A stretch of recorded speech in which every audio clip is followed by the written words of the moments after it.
Shalom Bapak Ibu terkasih dalam Tuhan. Senang sekali apabila hari ini kita berjumpa dalam ibadah raya online. Saya percaya semua dalam keadaan sukacita untuk memuliakan nama Tuhan. Bapak Ibu terkasih dalam Tuhan, mari bersama-sama di tahun 2020 ini kita percaya setiap kita senantiasa mengucap syukur di mana saat ini kita sedang akan mengakhiri tahun 2020. Bapak Ibu terkasih dalam Tuhan, tahun 2020 adalah tahun yang mungkin sukar atau sulit bagi kita semua.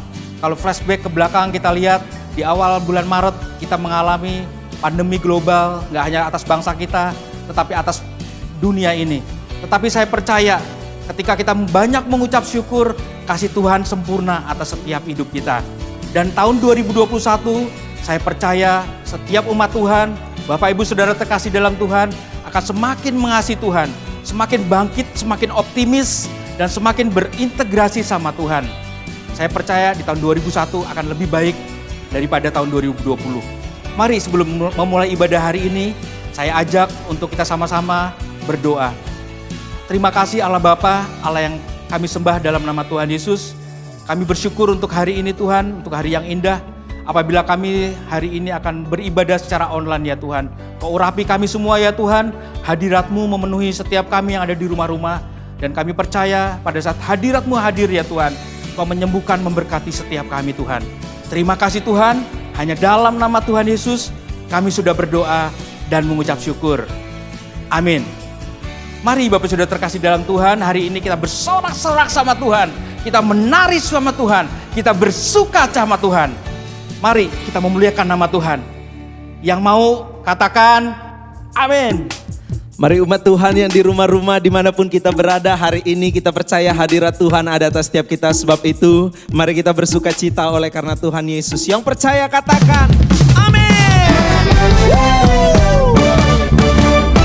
Mari bertepuk tangan bagi Tuhan Yesus.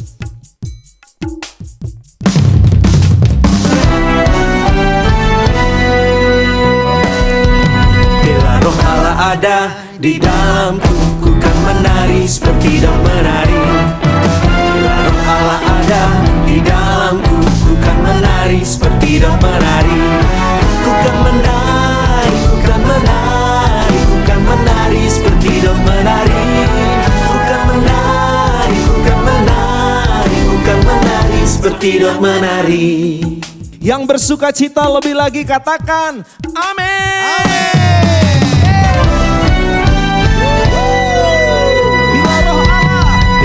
Allah ada di dalamku, ku kan menari seperti daun menari. Bila Roh Allah ada di dalamku, ku kan menari seperti daun menari. Ku kan menari, ku kan menari, ku kan menari seperti daun menari. Ku kan menari, ku kan menari, ku kan menari seperti daun menari. Yang percaya lebih lagi kita berikan tepuk tangan sorak-sorai bagi Tuhan Yesus. Amin. Bila Roh Allah ada di dalamku, ku kan menari seperti daun menari. Bila Roh Allah ada di dalamku, ku kan menari seperti daun menari. Semua menari. Ku kan menari, ku kan menari, ku kan menari seperti daun menari.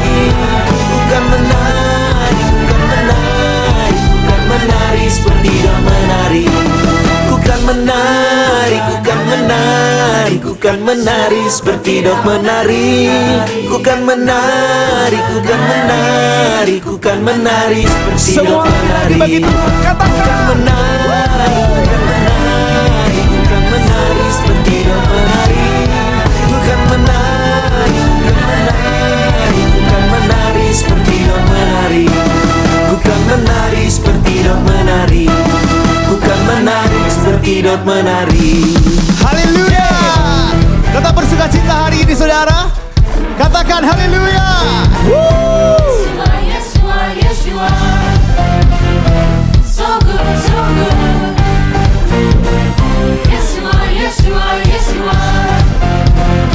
Semua sama-sama. Lord, you are good and your mercy endureth forever. Lord, you are good and your mercy endureth forever.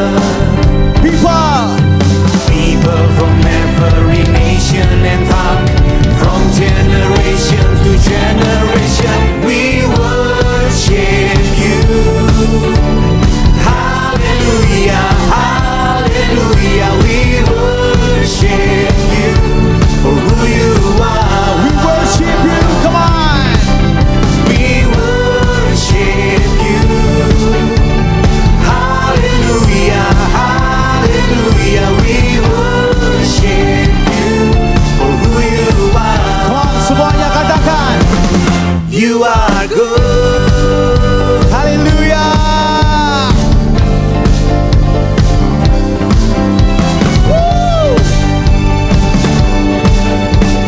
Lebih bersuka cita lagi. Come on, nyatakan, nyatakan. Lord, you are good and your mercy endureth forever. Lord, you are good and your mercy endureth forever. Come on, come on. People from every nation and tongue, from generation to generation, we worship you. Haleluya. Hallelujah, hallelujah, we worship you for who you are. Lagi katakan. We worship you. Hallelujah, hallelujah, we worship you for who you are. Dengan yakin, come on, katakan. You are good. Yes, you are. Haleluya. So good, so good. Yes, you are. Yes, you are. Yes, you are. Come on. You are good all the time, all the time. You are good, you are good all the time, all the time. You are good, you are good all the time, all the time. You are Kali lagi Bapak Ibu. You are good all the time, all the time. You are good. Sama-sama yuk katakan. People from every nation and tongue, from generation to generation, we worship you. Hallelujah, hallelujah, we worship you for who you are. Amin. We worship you. Hallelujah, hallelujah, we worship you for who you are. Lagi katakan. For who you are. Sekali lagi Bapak Ibu katakan. For who you are. Come on. You are good. Tepuk tangan yang paling meriah buat Tuhan Yesus. Haleluya.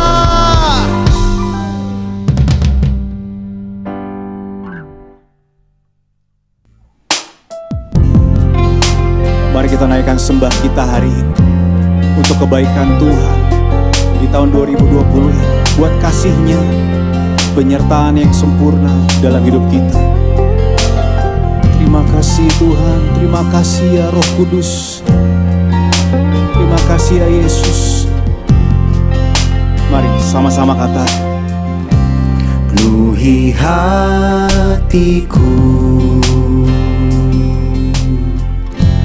dengan hadir-Mu.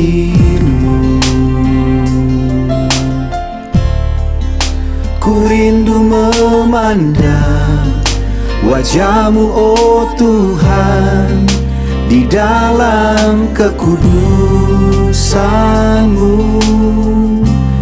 Bawaku dekat dalam hati-Mu. Ku rindu mendengar suara-Mu, oh Tuhan, di tempat kudus-Mu sekarang. Ku rasakan kasih-Mu dan indahnya kekudusan-Mu, penuhi dengan kasih-Mu. Kami mau diam di hadirat-Mu, Tuhan. Diam di Tuhan, kami rindu, hadirat-Mu. kami rindu Tuhan. Kami mau Engkau Yesus saat ini ya Tuhan. Tanganku Kami bersyukur dan ku bersyukur menyembah-Mu, penuhi dengan kasih-Mu. Yes Lord, yes Lord. Diam di hadirat-Mu. Terima kasih ya Yesus, terima kasih ya Tuhan kami. Kami mau dalam hadirat-Mu selalu ya Yesus. Penuhi kami semua Tuhan saat ini ya Tuhan. Penuhi kami Tuhan. Penuhi hatiku dengan hadir-Mu Ya Yesus, ku rindu memandang wajah-Mu oh Tuhan, di dalam kekudusan-Mu. bawa kami Tuhan. Bawaku dekat dalam hati-Mu Tuhan. Ku rindu mendengar suara-Mu oh Tuhan, di tempat kudus-Mu sekarang. Kami mau lebih lagi. Ku rasakan kasih-Mu dan indahnya kekudusan-Mu. Penuhi dengan kasih-Mu, diam di hadirat-Mu. Ku mengangkat tanganku Dan kami bersyukur, dan ku bersyukur, kami sembahkan menyembah-Mu satu-satunya yang layak dengan disembah. kasih-Mu. Yesus Tuhan, Diam di hadirat-Mu. mari lebih lagi, lebih rindu lagi saat ini. Katakan, Ku rasakan kasih-Mu dan indahnya kekudusan-Mu. penuhi kami saat ini ya Penuhi Tuhan. dengan kasih-Mu. Kami rindu Engkau Yesus. Diam di hadirat-Mu. Kami angkat tangan kami. Mengangkat tanganku Oh Yesus, dan ku bersyukur, kami sembahkan. menyembah-Mu. Penuhi dengan kasih-Mu. Kami diam di hadirat-Mu. Diam di Mari Bapak Ibu Saudara, di rumah-rumah, dimanapun kita berada, sembah Dia, sembah Yesus. Haleluya, oh, haleluya, haleluya.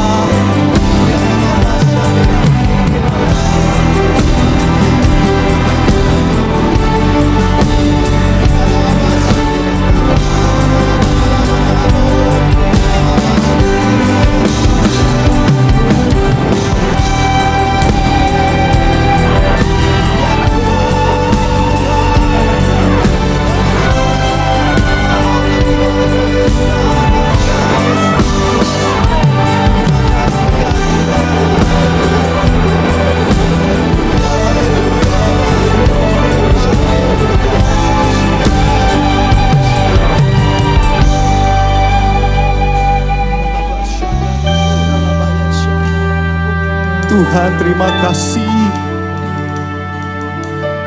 Tuhan terima kasih sudah sebegitunya mengasihi setiap kami anak-anak-Mu Tuhan. Penyertaan-Mu sempurna buat kami ya Tuhan. Makasih ya Tuhan Yesus. Terima kasih Tuhan. Ku rasakan kasih-Mu Lord. dan indahnya kekudusan-Mu. Penuhi dengan kasih-Mu,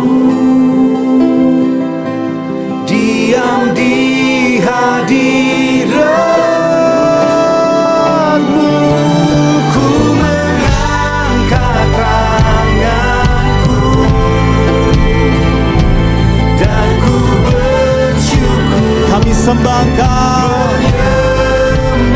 Yesus, dengan kasih-Mu. kami mau diam di hadirat-Mu saat ini ya Tuhan. Haleluya, haleluya. Ku rasakan kasih-Mu dan indahnya kekudusan-Mu, penuhi dengan kasih-Mu. Amin, amin. Diam di hadirat-Mu, ku mengangkat tanganku dan ku bersyukur menyembah-Mu, penuhi dengan kasih-Mu. Diam di Hadirat-Mu ya Tuhan. penuhi dengan kasih-Mu.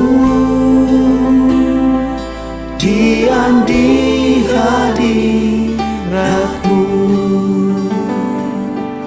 penuhi dengan kasih-Mu.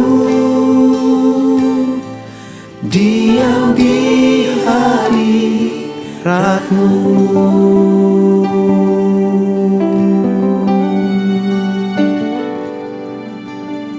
Terima kasih ya Tuhan. Kami bersyukur buat kebaikan-Mu ya Yesus.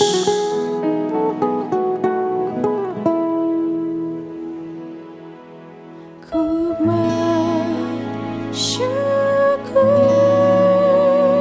ku bersyukur atas kebaikan-Mu, Yesus. Ku bersyukur, ku bersyukur atas kasih setiamu. Semua kasih setiamu,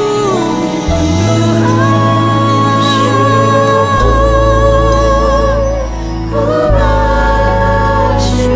bersyukur selalu atas kebaikan-Mu, Yesus.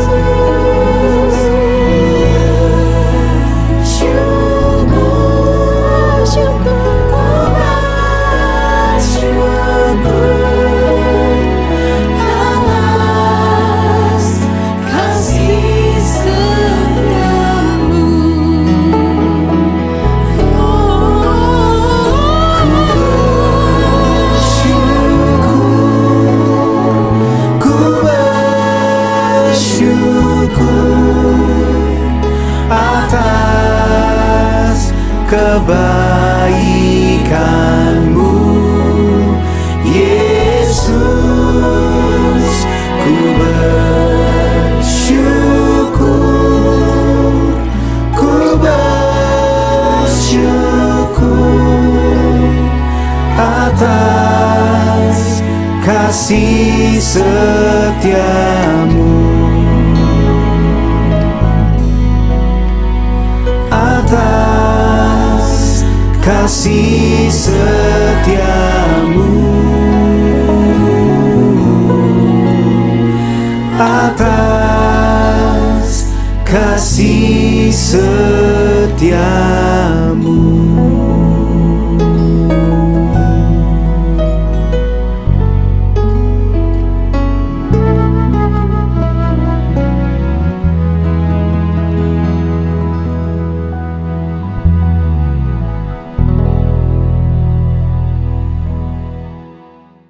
Shalom Bapak Ibu Saudara sekalian, semua jemaat yang berada di GBI Bintaro.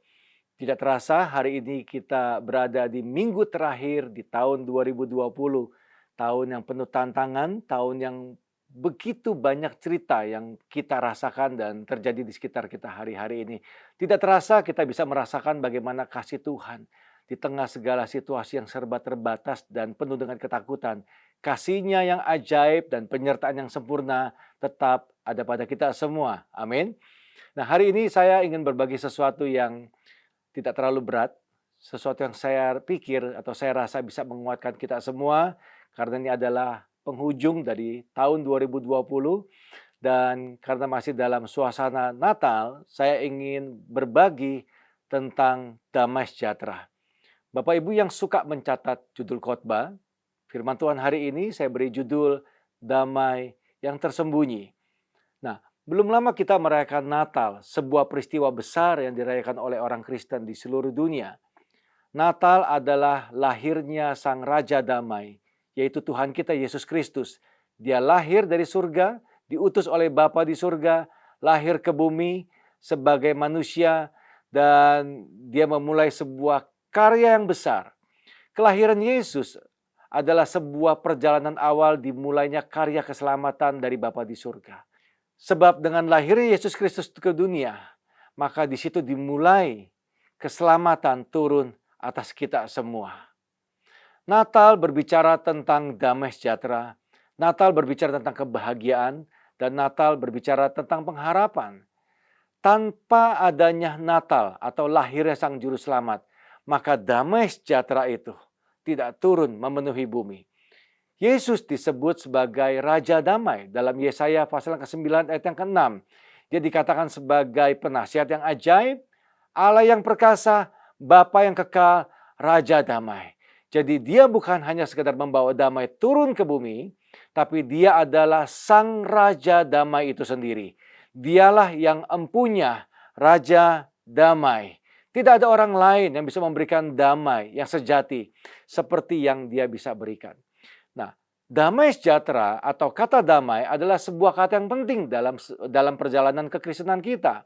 Di dalam Alkitab dia tertulis sebanyak 174 kali, baik dalam Perjanjian Lama maupun dalam Perjanjian Baru. Dan karena ditulis sekian ratus kali, itu menandakan bahwa kata ini, kata damai, adalah sesuatu yang penting. Dan memang sangat penting buat kita semua. Karena kita semua memerlukan damai di dalam kehidupan kita, khususnya dalam menjalani hari-hari ini. Damai sejahtera adalah sebuah hal yang sangat penting karena dia adalah inti daripada kerajaan Allah. Dalam Roma pasal ke-14 ayat yang ke-17 firman Tuhan berkata demikian. Sebab kerajaan Allah bukanlah soal makanan dan minuman, tetapi soal kebenaran, damai sejahtera, dan sukacita oleh Roh Kudus. Jelas sekali dikatakan dalam ayat ini bahwa ikut Tuhan atau kerajaan Allah yang berkuasa di atas bumi lewat dalam kehidupan kita. Itu tidak berbicara tentang isi perut.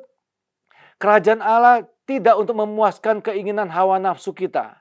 Kerajaan Allah tidak berhubungan dengan hal-hal yang materi saja. Tapi inti daripada kerajaan Allah itu adalah bicara soal damai sejahtera, sukacita, dan juga soal kebenaran. Soal kebenaran daripada firman Tuhan.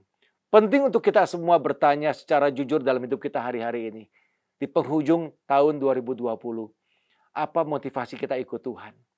Banyak orang ikut Tuhan karena ingin hidupnya sukses.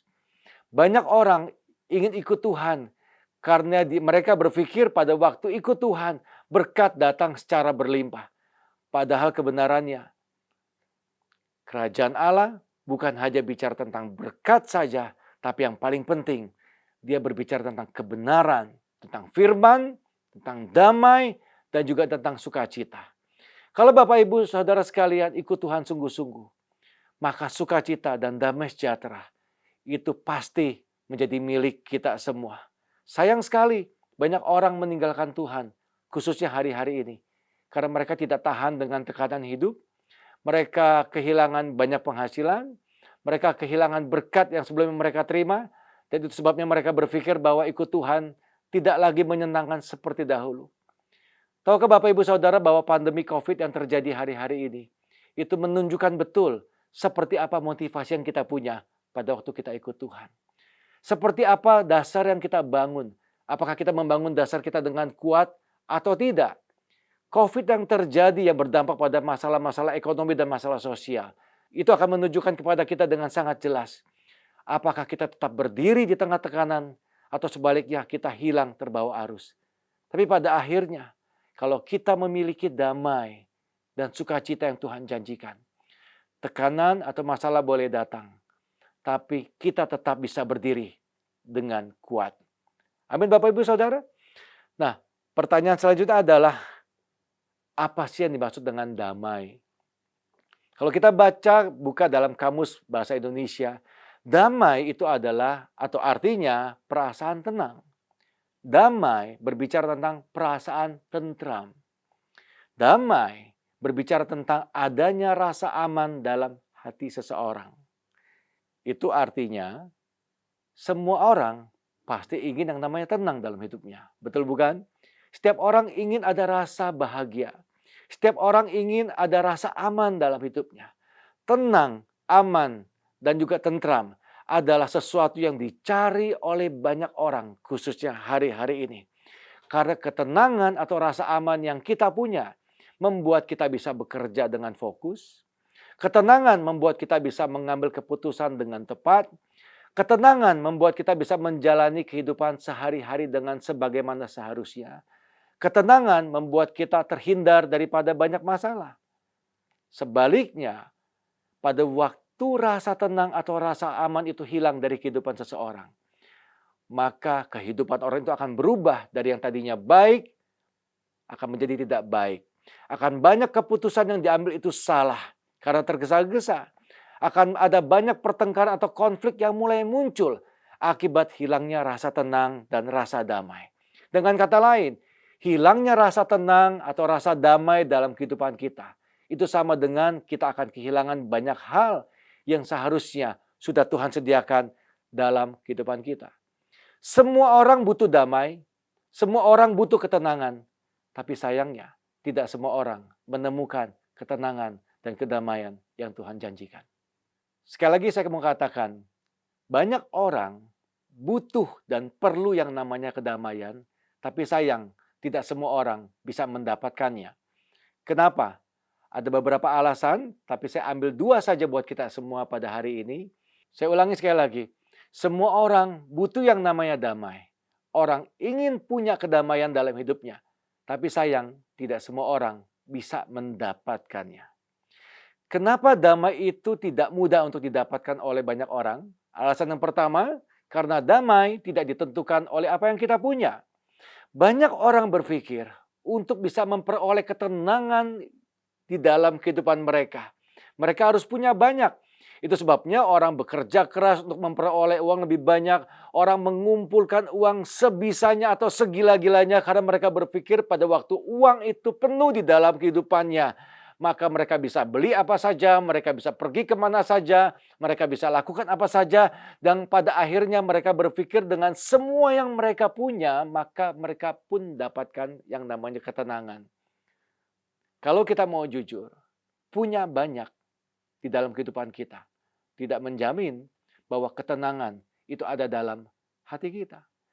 Saya kenal dengan seseorang yang saya tahu cukup baik tentang beliau. Beliau adalah seorang yang menurut saya makmur hidupnya. Dia tinggal di salah satu perumahan mewah dan termahal di daerah Jakarta Barat. Begini kisahnya Bapak Ibu Saudara. Secara harta sangat tidak kekurangan. Rumah yang dia tinggali itu besar sekali, sekian ratus meter, ada 2 lantai. Dia punya kolam renang pribadi, dia punya kebun pribadi, dia punya 1 anak. Tahu apa yang terjadi dengan ibu ini? Ibu ini melayani Tuhan loh. Dia bukan orang yang tidak takut akan Tuhan. Dia punya semuanya, mobil dia punya, harta dia punya, rumah di luar negeri pun dia punya. Tahun lalu pada waktu saya bertemu dengan beliau dan kami berbincang-bincang, saya berkata kepada dia, "Tuh tante enak ya, kalau punya rumah segini besar, mau apa aja bisa, pergi kemana aja bisa, tiap kali liburan, tante liburan setahun bisa 3 kali. Dan Anda tahu gak apa yang dia bilang? Dia bilang, "Petrus, kamu gak tahu. Ini semua gak ada artinya, ini semua kosong. Tante memang setahun bisa 2-3 kali pergi ke luar negeri. Tapi kamu tahu gak sih, kalau tante keluar negeri itu pelarian. Loh, saya bingung. Tante pelarian dari siapa? Pet, kamu nggak pernah tahu. Semua yang begini mahal.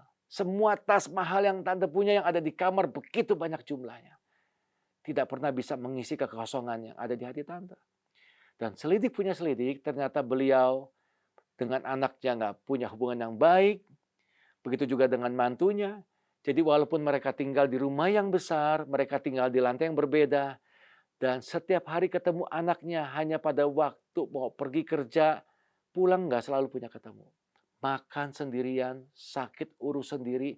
Dan pada akhirnya semua yang dia punya itu dinikmati hanya oleh para pembantunya saja. Saudara, saya pikir ada banyak kisah seperti yang kita dengar dan mungkin adalah orang-orang terdekat yang kita kenal baik. Mereka mengalami hal yang sama. Damai tidak bisa didapatkan atau dipengaruhi oleh apa yang kita punya. Damai tidak bisa dibeli. Dan damai tidak bisa kita minta dari orang lain.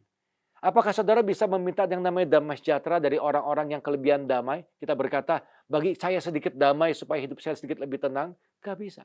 Karena damai itu tidak bisa dibagi, tidak bisa dibeli, dan tidak ditentukan oleh apa yang kita punya. Yang kedua, damai itu mahal. Amin Bapak Ibu Saudara. Kenapa damai itu mahal? Orang rela pergi kemanapun, ke tempat yang jauh sekalipun untuk bisa menemukan yang namanya damai. Mereka pergi ke gunung, mereka pergi ke gua, mereka pergi ke lintas benua hanya untuk mencari yang namanya ketenangan itu untuk masuk dalam dirinya. Orang rela bertemu dengan orang-orang pintar, mereka bayar mahal. Kemana saja orang itu ada, orang itu pergi. Hanya untuk bisa mendapatkan ketenangan dalam hatinya. Sebagian orang rela mengeluarkan banyak uang, berani bayar mahal untuk membeli barang-barang yang katanya bisa mendatangkan damai sejahtera dalam kehidupannya. Itu sebabnya jimat adalah hal yang cukup laku buat sebagian kalangan tertentu. Yang katanya kalau ini dipasang di rumah, dipasang di badan, dipasang di depan pintu, maka bisa mengusir hal-hal yang negatif, hawa-hawa yang jelek, sehingga orang yang ada di dalam rumah itu bisa mendapatkan atau merasakan ketenangan. Apakah benar demikian? Tidak. Pada waktu kita memasukkan sesuatu yang sifatnya tidak baik, ilmu putih sekalipun, maka bisa dipastikan damai sejahtera tidak ada di sana. Dan orang rela lakukan apapun untuk bisa mendapatkan yang namanya damai sejahtera. Orang itu bisa puasa 30 hari, 30 malam, 40 hari, 40 malam. Orang rela di sebagian agama mengajarkan untuk melukai tubuhnya sendiri agar bisa bertemu dengan yang maha kuasa sehingga ketenangan batinnya bisa terisi. Atau orang melakukan perintah-perintah dalam agamawi, apapun yang cukup merepotkan. Buat apa? Agar damai bisa datang dalam kehidupan mereka. Kenapa orang rela bayar begitu mahal, pergi kemanapun, atau orang rela menukar apa yang mereka punya? Karena orang-orang tahu, kita semua tahu, begitu damai itu hilang, maka di titik itu kehidupan kita akan mulai berubah. Kehidupan yang tadinya baik-baik saja, ketika rasa tenang hilang, pelan tapi pasti akan mulai datang hal-hal yang tidak baik. Dan orang tidak ingin mengalami hal seperti itu. Tapi saya mau katakan sekali lagi Bapak Ibu Saudara, ketenangan atau damai sejahtera tidak bisa dibeli, tidak bisa ditukar, dan tidak bisa diminta oleh orang lain. Tidak bisa dibagi oleh orang lain. Tapi ketenangan yang sejati hanya datang dari Sang Empunya damai itu sendiri. Namanya Tuhan Yesus Kristus. Dialah Raja Damai. Damai yang sejati tidak bisa dibeli, ditukar, atau berbagi dengan orang lain. Berbeda dengan damai yang palsu yang dunia tawarkan. Kita bisa dapatkan sebanyak-banyaknya. Karena memang dia mudah didapat, namun jangan lupa dia bersifat sementara. Bapak Ibu Saudara, ada fakta yang menarik tentang yang namanya damai sejahtera. Damai sejahtera memang Tuhan janjikan, namun dia tersembunyi. Kita bacakan sebuah ayat buat kita semua hari ini. Lukas pasal yang kedua ayat yang ke-11 sampai 14. Ini adalah kisah pada waktu Yesus sebelum dilahirkan. bagaimana sebuah malaikat itu bertemu dengan para gembala di padang, dan malaikat berkata seperti ini kepada para gembala yang ada di sana. Hari ini telah lahir bagimu juru selamat, yaitu Yesus Kristus Tuhan di kota Daud. Dan inilah tandanya bagimu, kamu akan menjumpai seorang bayi dibungkus dengan lampin dan terbaring di dalam palungan. Dan tiba-tiba tampaklah bersama-sama dengan malaikat itu sejumlah besar bala tentara sorga yang memuji Allah. Katanya, perhatikan kalimat berikut.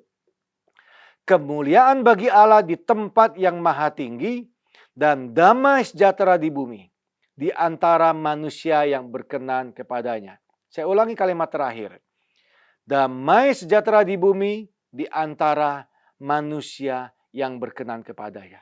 Ternyata pada waktu itu damai sejahtera yang dilepaskan dari surga itu hadir di tengah-tengah orang-orang yang berkenan kepada Tuhan.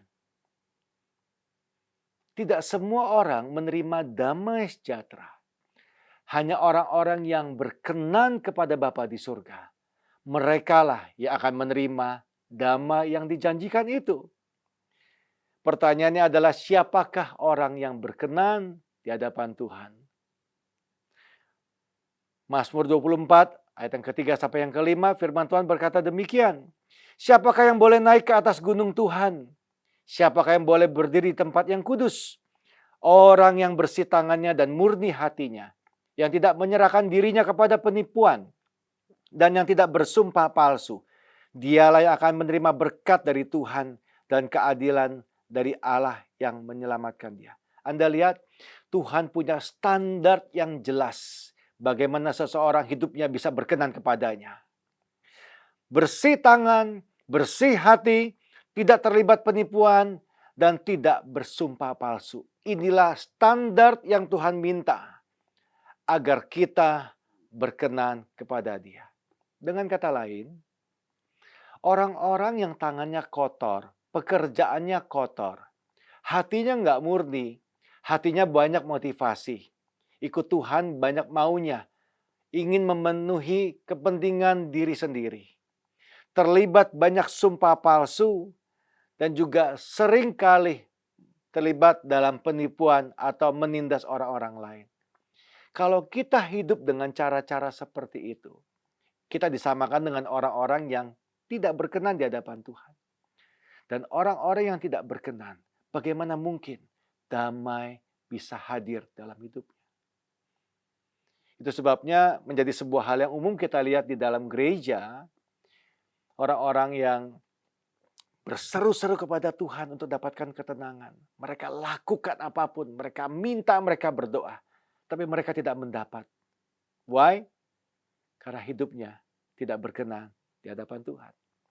Saya mau tutup sharing firman Tuhan hari ini dengan sebuah kesimpulan, yaitu bagaimana cara agar damai yang Tuhan janjikan, damai yang memberikan ketenangan, damai yang sejati, itu tinggal di dalam kehidupan kita. Yang pertama, pastikan Yesus hadir di dalam hidup kita.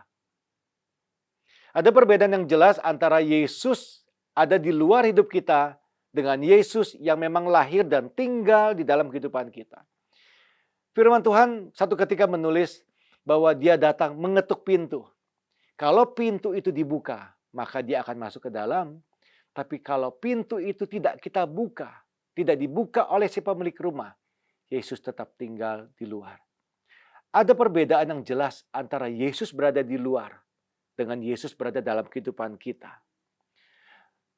Bapak Ibu, sesuatu yang masuk ke dalam kehidupan kita tentu terlihat dan terasa.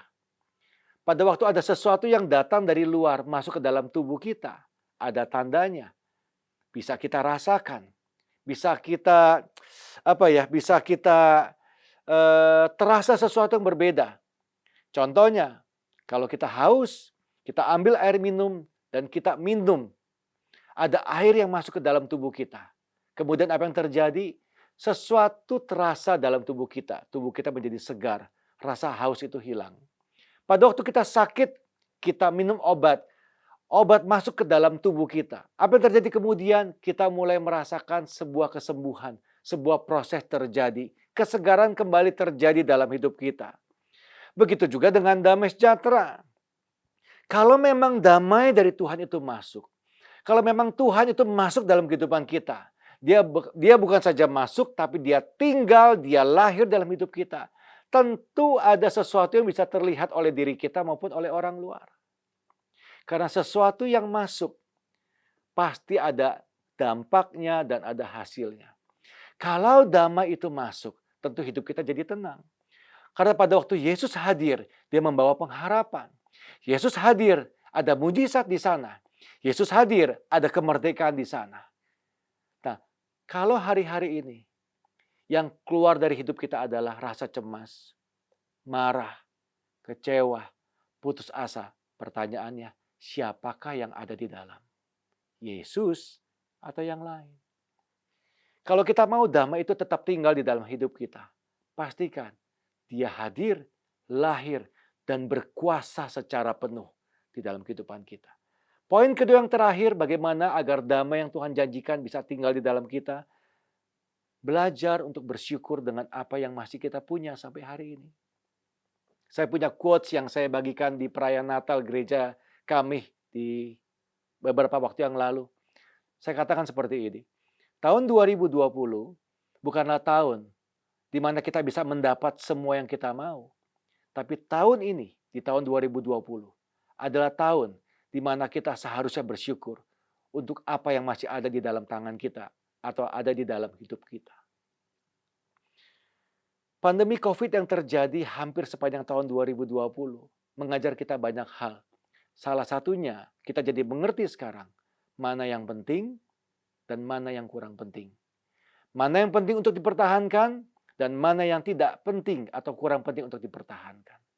Kesehatan dan keluarga itu adalah sesuatu yang penting yang harus kita jaga dan kita pertahankan. Percuma kita punya banyak uang kalau kita sakit. Percuma kita berlimpah harta, tapi kalau keluarga kita tercerai-berai. Kita belajar banyak lewat pandemi ini untuk bisa lebih bijak, memegang, bersyukur atas apa yang masih ada pada hidup kita. Kalau Anda punya pekerjaan, sekalipun pekerjaanmu tidak berjalan dengan baik, saya mau katakan belajar bersyukur. Ada begitu banyak orang-orang di luar sana yang gak punya pekerjaan dan mereka ingin pekerjaan yang kau miliki pada saat ini. Kalau kita sampai hari ini masih mengeluh karena kehidupan kita gak baik, kita gak bisa jalan-jalan, Bapak Ibu Saudara, bersyukur. Di rumah sakit, begitu banyak orang bayar jutaan atau ratusan juta hanya untuk bisa memperpanjang kehidupannya. Rasa syukur membuat damai sejahtera itu bisa bekerja secara penuh dan bisa kita rasakan. Tanpa punya rasa syukur dan kata cukup di dalam kehidupan kita, maka damai yang Tuhan lepaskan tidak akan berarti apa-apa dalam kehidupan kita.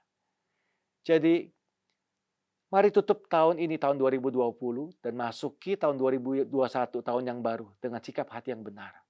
Rasa syukur yang kita punya, yang kita pertahankan, itu akan menjadi kekuatan untuk kita memasuki musim yang baru. Sebagai penutup firman Tuhan pada hari ini, saya ingin mengucapkan selamat hari Natal untuk semua jemaat yang ada di GBI Bintaro. Tuhan menyertai, Tuhan sertai kita sepanjang tahun ini.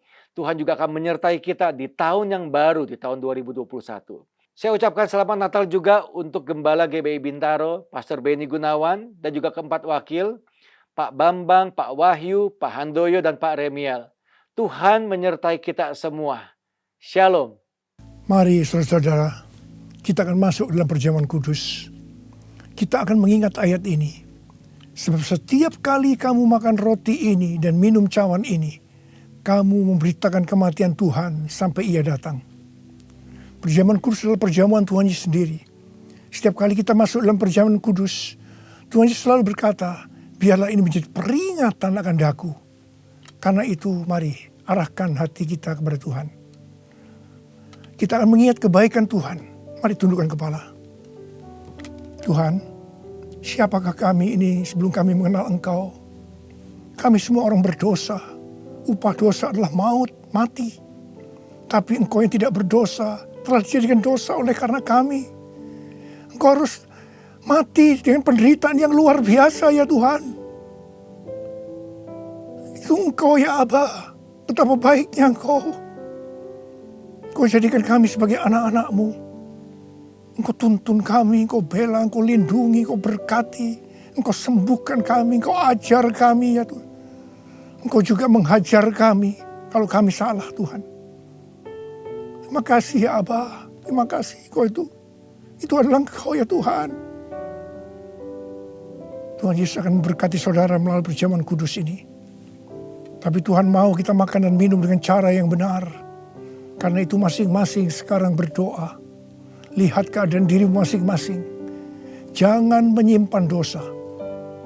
Kalau ada dosa yang Tuhan ingatkan saat ini, langsung minta ampun. Ampuni saya Tuhan, ampuni saya. Katakan ampuni, ampuni ya Tuhan, ampuni. Supaya sudah diberkati oleh Tuhan. Tuhan ampuni anak-anak-Mu. Kau melihat mereka yang sedang meminta ampun di hadapan Tuhan. Ampuni mereka. Kasihani mereka ya Tuhan, kasihani. Layakkan kami masuk dalam perjamuan kudus. Kami akan masuk dalam perjamuan kudus dengan hati yang penuh sukacita. Hati bersyukur. Dalam nama Yesus kami berdoa. Amin. Sekarang mari angkat roti di tangan kanan saudara tinggi-tinggi. Sebab apa yang telah kuteruskan kepadamu telah aku terima dari Tuhan. Yaitu bahwa Tuhan Yesus pada malam waktu ia diserahkan mengambil roti dan sesudah itu ia mengucap syukur atasnya. Ia memecah-mecahkannya dan berkata, inilah tubuhku yang diserahkan bagi kamu. Perbuatlah ini menjadi peringatan akan aku. Sudah dikasih Tuhan. Bukankah roti yang kita pecah-pecahkan ini adalah persekutuan kita dengan tubuh Kristus? Mari kita makan dalam nama Yesus.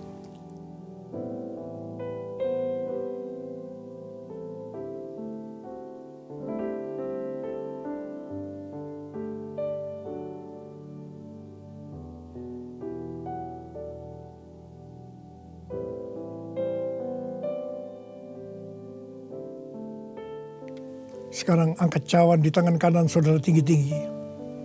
Demikian juga ia mengambil cawan sesudah makan lalu berkata, cawan ini adalah perjanjian baru yang dimeteraikan oleh darahku. Perbuatlah ini setiap kali kamu meminumnya menjadi peringatan akan aku.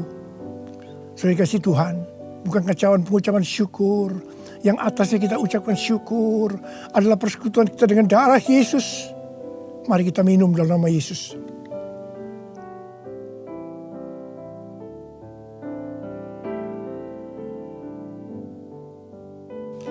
Angkat tangan saudara. Ucapkan terima kasih. Ucapkan syukur. Ucapkan syukur dan terima kasih ya Tuhan. Kami mengucap syukur dan terima kasih ya Tuhan. Terima kasih. Engkau baik ya Tuhan. Bahwasanya untuk selama-lamanya kasih setiamu. Engkau baik ya Tuhan. Engkau baik ya Tuhan. Bahwasanya untuk selama-lamanya kasih setiamu. Tuhan terima kasih. Tuhan terima kasih. Terima kasih. Terima pengurapan Tuhan saat ini. Angkat kedua tanganmu. Terima. Terima. Terima. Urapi anak-anakmu. Terima. Terima pengurapan Tuhan. Terima. Terima. Terima kasih Yesusku. Terima kasih Yesusku. Puji syukur hanya bagi Tuhanku. Terima kasih Yesusku. Terima kasih Yesusku. Puji syukur hanya bagi Tuhanku. Terima kasih. Terima kasih Yesusku. Terima kasih Yesusku. Puji syukur hanya bagi Tuhanku. Terima kasih Yesusku. Terima kasih Yesusku. Puji syukur hanya bagi Tuhanku. Puji syukur hanya bagi Tuhanku. Puji syukur hanya bagi Tuhanku.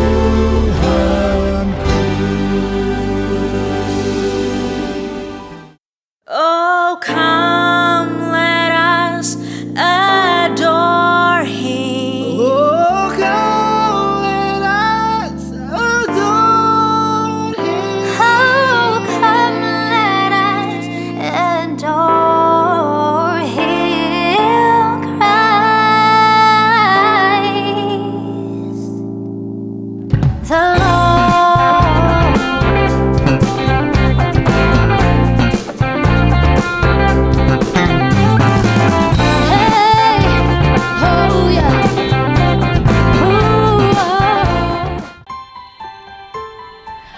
Orang yang duduk dalam lindungan yang maha tinggi dan bermalam dalam naungan yang maha kuasa akan berkata kepada Tuhan, tempat perlindunganku dan kubu pertahananku, Allahku yang kupercayai. Sungguh dialah yang akan melepaskan engkau dari jerat penangkap burung, dari penyakit sampar yang busuk. Dengan kepaknya ia akan melindungi engkau, di bawah sayapnya engkau akan berlindung. Kesetiaannya ialah perisai dan pagar tembok. Engkau tak usah takut terhadap kedahsyatan malam, terhadap panah yang terbang di waktu siang, terhadap penyakit sampar yang berjalan di dalam gelap, terhadap penyakit menular yang mengamuk di waktu petang. Walau 1.000 orang rebah di sisimu dan 10.000 di sebelah kananmu, tetapi itu tidak akan menimpamu. Engkau hanya menontonnya dengan matamu sendiri dan melihat pembalasan terhadap orang-orang fasik. Sebab Tuhan ialah tempat perlindunganmu, yang maha tinggi telah kau buat tempat perteduhanmu. Malapetaka tidak akan menimpa kamu dan tulah tidak akan mendekat kepada kemahmu. Sebab malaikat-malaikatnya akan diperintahkannya kepadamu untuk menjaga engkau di segala jalanmu. Mereka akan menatang engkau di atas tangannya, supaya kakimu jangan terantuk kepada batu. Singa dan ular tedung akan kau langkahi, engkau akan menginjak anak singa dan ular naga. Sungguh hatinya melekat kepadaku, maka aku akan meluputkannya. Aku akan membentenginya sebab ia mengenal namaku. Bila ia berseru kepadaku, aku akan menjawab.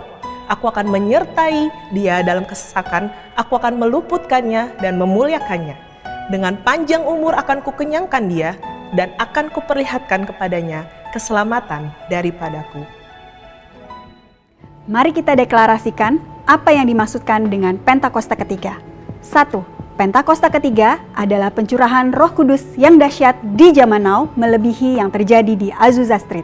2. Pentakosta ketiga akan mengakibatkan penuaian jiwa yang terbesar dan yang terakhir sebelum Tuhan Yesus datang kembali. 3. Pentakosta ketiga akan membangkitkan generasi Yeremia, yaitu anak-anak muda yang dipenuhi Roh Kudus, cinta mati-matian kepada Tuhan Yesus, tidak kompromi terhadap dosa dan akan bergerak untuk memenangkan jiwa. 4. Pentakosta ketiga lahir di Indonesia dan bergerak ke bangsa-bangsa. Gerakan ini dari timur ke barat dan akan kembali ke Yerusalem. 5. Pentakosta ketiga akan memberikan kuasa untuk menyelesaikan amanat agung. Dan setelah itu Tuhan Yesus datang kembali.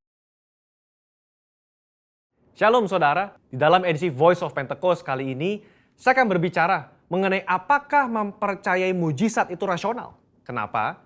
Karena sebagian orang Kristen menganggap orang Pentakosta tidak rasional ketika mempercayai mujizat, karunia roh, suara Tuhan, dan juga nubuatan serta hal supernatural lainnya. Mereka menganggap iman yang rasional adalah iman yang tidak bertentangan dengan hukum alam. Apakah benar demikian? Mari kita simak penjelasannya. Untuk itu, kita perlu mengetahui apa itu definisi iman. Saudara, dalam Ibrani 11 ayat yang pertama, iman adalah dasar dari segala sesuatu yang kita harapkan dan bukti dari segala sesuatu yang tidak kita lihat. Dalam ayat ini jelas ada hubungan nyata antara harapan, apa yang kita inginkan dalam kehidupan kita, juga penglihatan. Kita ambil contoh, salah satu pahlawan iman di dalam pasal 11 yaitu Yusuf. Yusuf melihat jauh ke depan bahwa umat Israel akan keluar dari Mesir. Dia minta agar tulang-tulangnya dibawa keluar. Padahal saat itu bangsa Israel masih lama berada di tanah Mesir. Tetapi itulah iman. Iman Yusuf menjadi dasar dari sesuatu yang dia harapkan sesuai dengan janji Tuhan dan dia berani berkata-kata. Pembacaan seperti inilah yang ditegaskan oleh umat Pentakosta ketika kita berbicara tentang iman.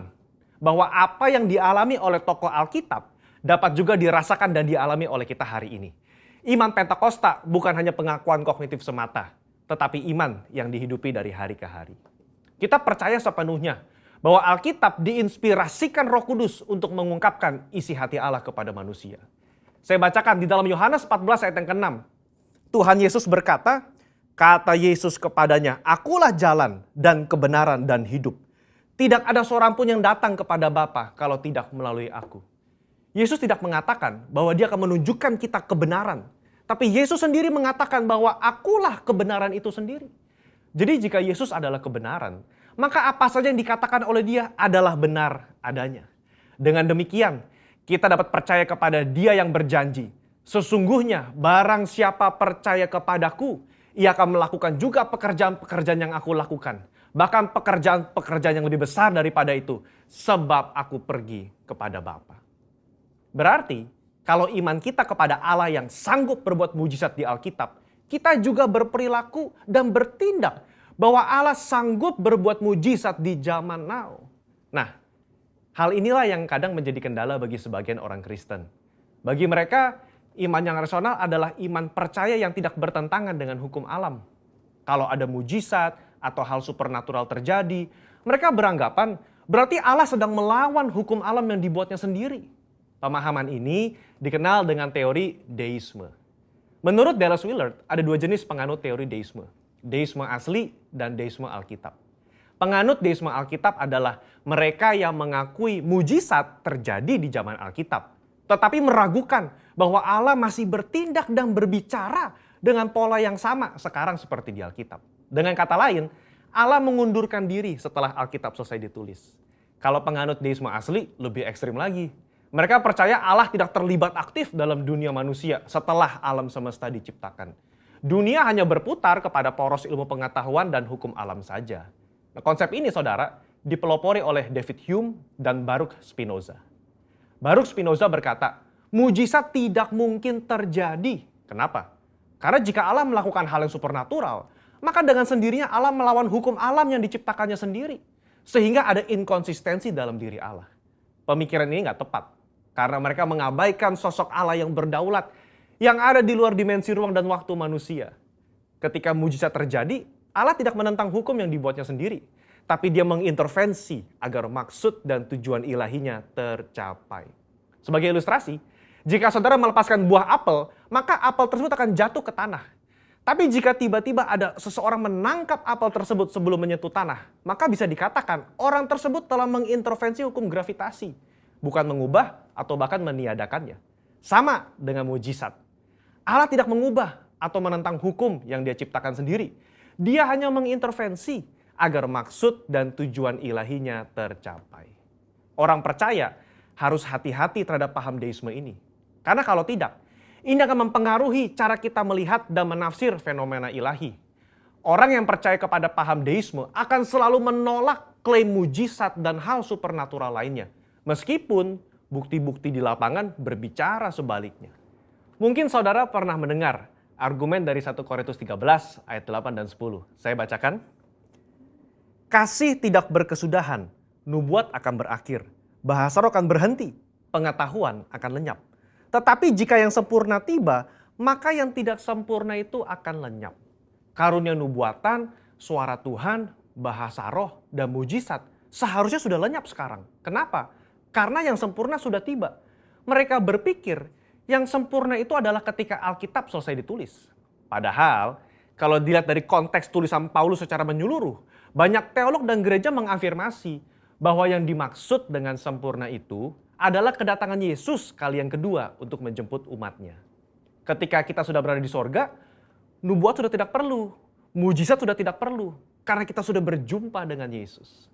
Saudara, kalau saya boleh rangkum, maka mempercayai mujizat adalah ekspresi dari iman yang rasional. Iman yang rasional itu melibatkan logika, otoritas firman, dan pengalaman rohani. Apa yang Roh Kudus katakan kepada saudara lewat firman-Nya, itulah yang kita hidupi dan perkatakan. Kalau Yesus yang kita sembah memberikan begitu banyak contoh dalam pelayanannya dengan mujizat, mari kita melayani dengan semangat dan percaya bahwa Roh Kudus-Nya akan meneguhkan pelayanan kita semua dengan tanda dan mujizat. Haleluya. Saudara, untuk penjelasan lebih lengkapnya dari tim teologia kami, jangan lupa buka link yang ada di atas atau scan QR Code yang tersedia. Tuhan Yesus memberkati. Amin.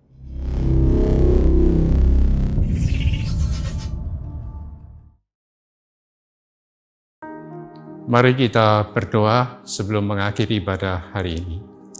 Bapa di dalam surga, kami bersyukur kepadamu Tuhan untuk pesan-pesan-Mu yang telah Kau sampaikan melalui hamba-Mu. Kiranya boleh menjadi berkat bagi kami semua yang mendengarnya Tuhan. Kiranya kami juga berdoa untuk hamba-Mu yang telah menyampaikan isi hati-Mu. Kau berkati hamba-Mu ini Tuhan, kemanapun Kau utus, Kau menyertai dia. Kau berkati juga keluarganya Tuhan, berikan damai sejahtera-Mu, sukacita daripada-Mu Tuhan dalam keluarga hamba-Mu. Kami juga berdoa untuk gembala sidang kami, Bapak Pendeta Dr. Insinyur Niko Nyotoro Harjo, beserta keempat wakil, Dan juga kami berdoa untuk gembala kami, Bapak Benny Gunawan, beserta seluruh wakil yang ada dalam gerejamu di tempat ini. Kiranya Kau boleh memberkati mereka Tuhan, Engkau menuntun mereka, kiranya segala apa yang hendak Kau lakukan dalam gerejamu, Kau beritahukan bagi pemimpin-pemimpin kami Tuhan, sehingga seluruh jemaat-Mu di gereja kami Tuhan boleh mendapatkan berkat-Mu melalui tuntunan mereka. Kami bersyukur ya Tuhan untuk hal ini. Kami juga berdoa untuk bangsa kami, negara kami Indonesia yang kami cintai. Kiranya Kau berkati Bapak Presiden kami, Bapak Jokowi, beserta dengan wakilnya Bapak Arif Mahmin, dan juga seluruh menteri, seluruh pejabat dari pusat sampai ke daerah. Kiranya Tuhan menyertai para pemimpin negeri ini ya Tuhan. Berikan hikmat-Mu di hari-hari ini ya Bapa, di mana mereka Kau berikan melalui hikmat-Mu untuk memerintah bangsa kami, seluruh damai, sehingga seluruh negeri ini mendapatkan damai sejahtera daripada-Mu Tuhan, ketentraman, keamanan Tuhan, dan semuanya ada dalam kendali-Mu ya Tuhan. Kami percaya bangsa kami Indonesia adalah bangsa yang berkenan di hadapan-Mu Tuhan. Kiranya kemakmuran, kebaikan daripada-Mu boleh dirasakan oleh bangsa kami. Kami juga berdoa untuk umat-Mu yang telah mengikuti ibadah hari ini ya Bapa. Kiranya Kau juga boleh memberkati mereka, terlebih lagi Tuhan, Engkau melalui firman-Mu Tuhan, Engkau telah berpesan secara khusus bagi mereka. Kau tuntun setiap mereka, Kau jagai, Kau lindungi, berikan mereka keadaan yang terbaik ya Tuhan, sehingga mereka semakin mengasihi Engkau di hari-hari ini. Terima kasih Tuhan, kiranya apa yang telah diterima oleh umat-Mu ya Tuhan, itu semua untuk membuat iman mereka semakin kuat di hari-hari pandemi ini ya Tuhan, sehingga mereka semakin mengasihi Engkau. Terima kasih Tuhan, hanya di dalam nama Tuhan Yesus kami telah berdoa.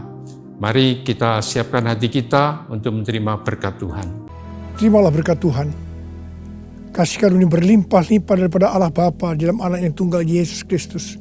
Persekutuan yang manis dengan Roh Kudus menyertai saudara sekalian mulai hari ini sampai Tuhan Yesus datang menjemput kita di awan-awan dan bahkan sampai selama-lamanya.